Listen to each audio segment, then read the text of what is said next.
High, আপনি সাথী? হ্যাঁ, কেন? আমি রোহন। হো, আপনি তাহলে সে রোহন। বসুন।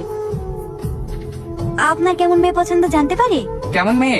আমাকে সকালবেলা উঠে চা করে দেবে, যখন অফিসে যাব তখন টিফিন তৈরি করে দেবে, আর যখন বাড়ি ফিরে আইবো তখন পাঠিয়ে দেবে। এমন কোনো ইচ্ছা আমার নেই। আমি চাই আমরা সারা জীবন বন্ধুর মতো থাকবো, তবে আমার মা বাবাকে ভালোবাসতে হবে। আপনার কি ইচ্ছা আছে আপনার হবু হাজবেন্ডের কাছে? সত্যি কথা বলতে বিয়ে করার কোনো ইচ্ছেই আমার নেই, শুধু আব্বু আমার মুখের দিকে তাকিয়ে আপনার সাথে দেখা করতে আসলাম। আরে কথা বলতে বলতে তো কবের কথা ভুলে গেছি।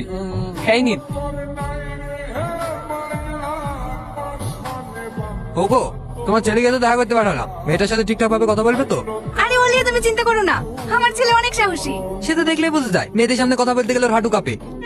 আর তোমার, আমাকে যেদিন প্রথম দেখতে গেছিলা সেদিন তো তোমার মুখ থেকেও কথা বেরোচ্ছিল না। এই তো রোহন চলে এসেছে। কিরে, মেয়ে পছন্দ হয়েছে তো?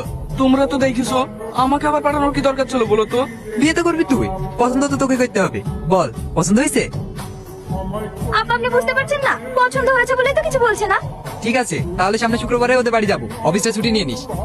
আর লজ্জা করতে হবে না, লাও চারটি খেয়ে লাও। ভাবি, তুমি একটু আব্বাকে বোঝাও না, আমি এখন বিয়ে করবো না।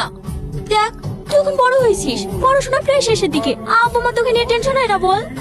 আব্বা মা তো চাই একটা ভালো ছেলের সঙ্গে তোর বিয়ে দিয়ে তারা নিশ্চিন্তে থাকতে। প্লিজ ভাবি, আমারও তুমি একবার আব্বাকে বলো না। কি বলবো, যে তুই বিয়ে করবি নি? আমি ওসব বলতে পারবো না, তুই বলগা। ভাবি, ও ভাবি, আব্বাকে বলতে না পারলে ভাইকে বলো। দেখ সাথী, আব্বা ছেলেটাকে খুব পছন্দ, আর তাছাড়া ছেলেটাও নাকি সরকারি চাকরি করে। তোর ভাই বলছিল ওদের নাকি তোকে খুব পছন্দ হয়েছে, সামনে শুক্রবারে আমাদের বাড়িতে আসবে। কি, সামনে শুক্রবারে আসবে? হ্যাঁ, তুই আর এই বিয়ে তো আমত করিসনি,